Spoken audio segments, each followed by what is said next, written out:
this module, we're going to be doing earrings. We're doing some drop earrings, and I'm going to do two versions. One that might be a little bit more on the pretty side, and one that's going to have a serious spike to make it a bit more edgy. For the first one, what I'm going to do is I'm going to use two of the links that I've taken from the chain that I was using for my necklace. And that's going to form the basis of the actual earring. So for that, I'm going to separate those by using a bead. To do that, I'm doing that technique that I used in the necklace, which was doing a loop on the top and the bottom of the bead. So I need to cut myself a little bit of wire. Once again, I'm using a 0.8 millimeter silver wire. This bead is a bit smaller than the one I used before, so I don't need such a long bit of wire. It's approximately 5 centimeters, but that's probably more than I need anyway. Right, so in order to create the first loop, I hold the wire in my fingers and I position it in between the pliers. It's close to the edge, well, approximately 3 millimeters away from the edge, but that depends on your pliers.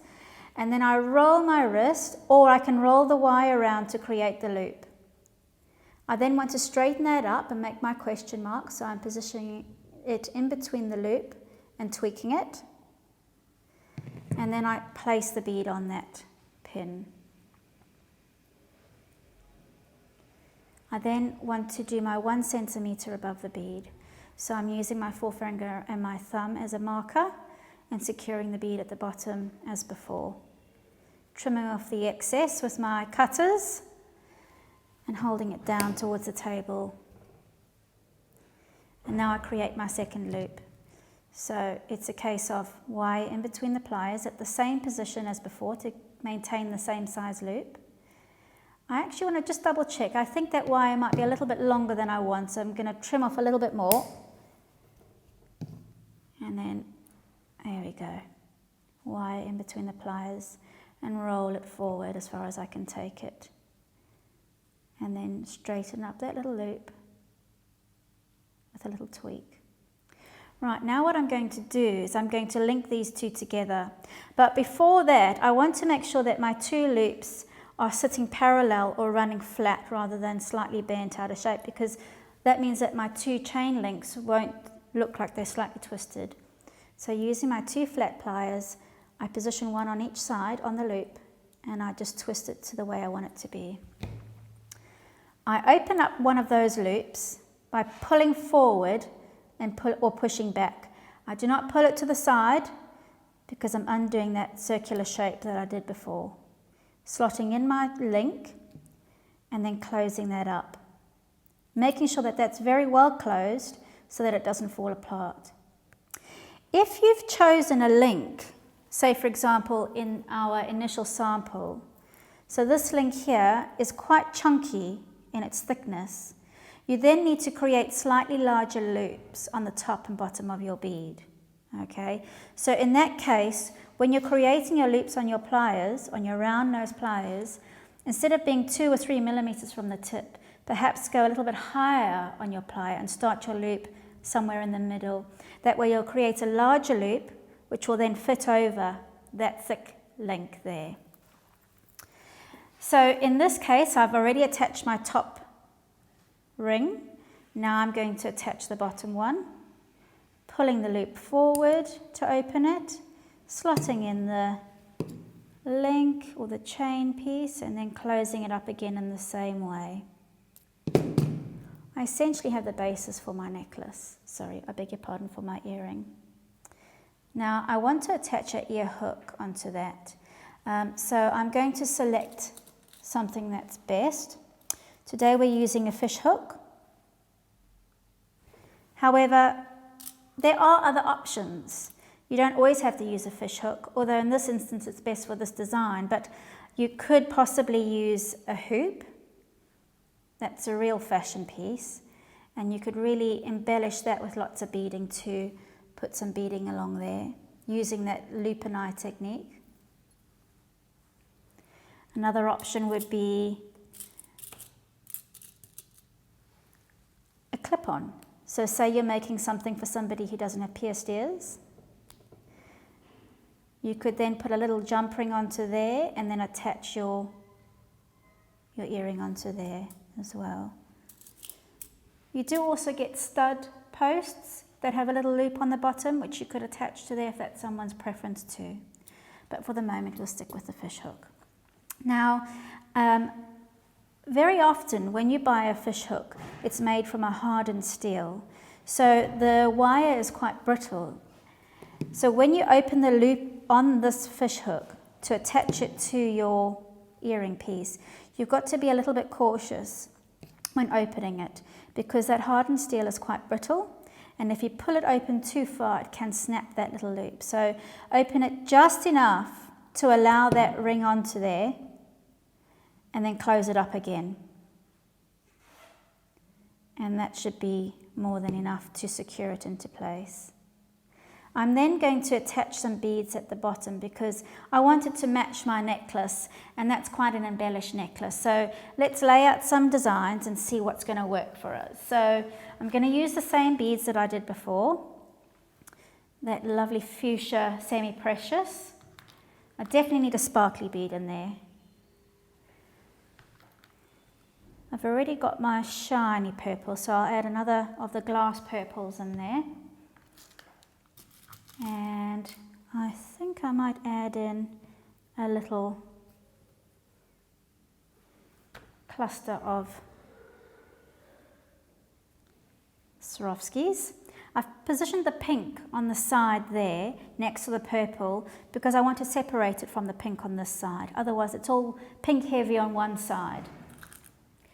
And then we take some of the little semi-precious red ones that match the big feature bead on our necklace.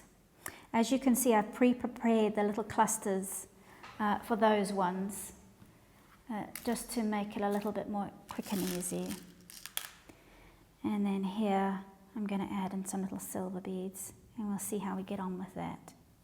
Okay, so to carry on with this, we do exactly what we did before. We grab a cluster of head pins or ball pins, and we make our loops and eyes as we did before.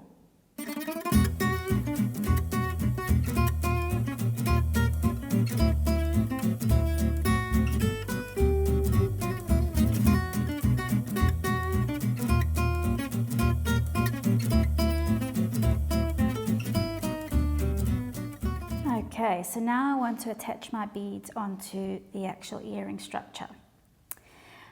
I'm actually going to use only one jump ring in this case, and I'll mention why that is in a moment. I'm going to start on one side and work my way down. So I'm actually using the loops that I created to attach it onto the ring. And as always, when I open it up, I pull it forward, slot it onto my ring, and I push it backwards into position, making sure that it's well closed. Now, when I've come to a little cluster, I've attached that together on a little jump ring. So I use that jump ring to attach onto my ring.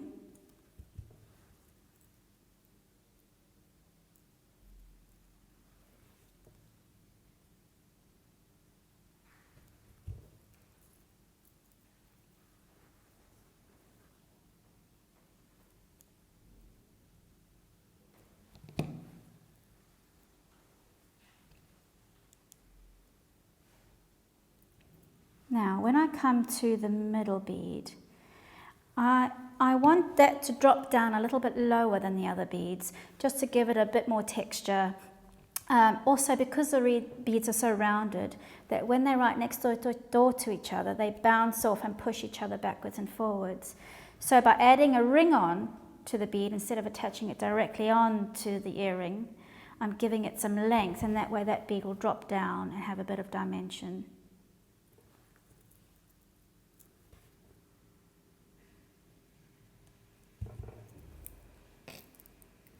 And then I continue on with the rest of them just by attaching them with the loop that's already on the bead.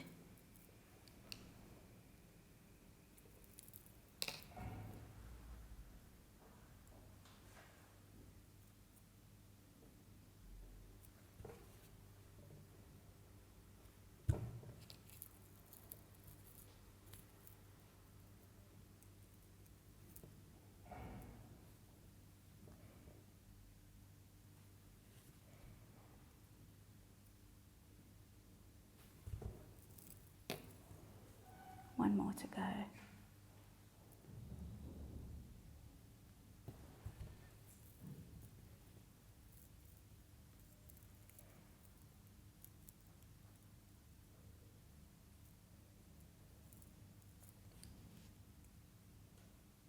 And that is my first little pair of earrings.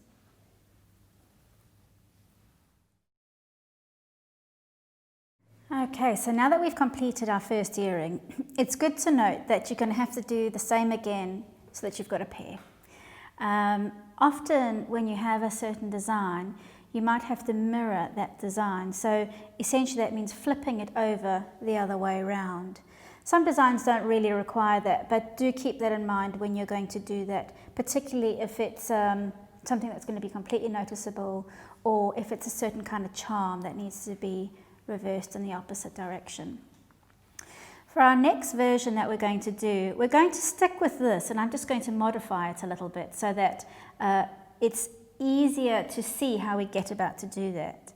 So we're going to remove this top link, and we're going to add a little spike at the bottom. That would make a really long earring. It would probably tickle our shoulders. So we're going to remove the top link in order to make that a little bit more wearable. It's quite easy to remove that link.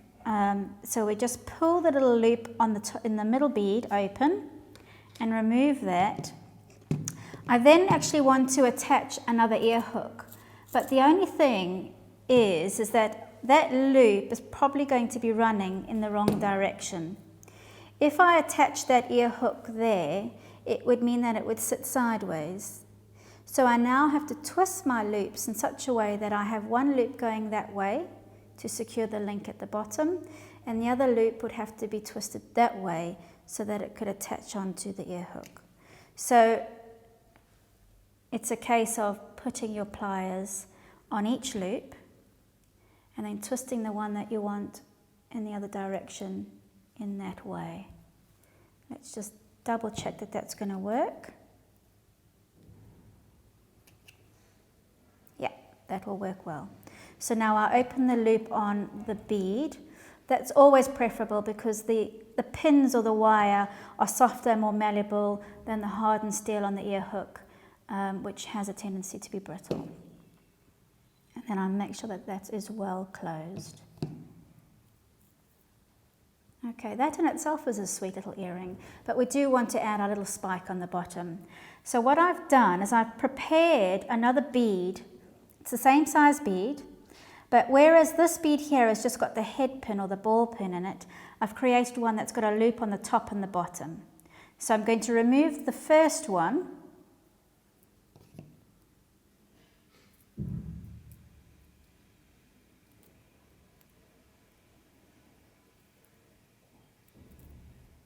And I'm then going to attach my double looped bead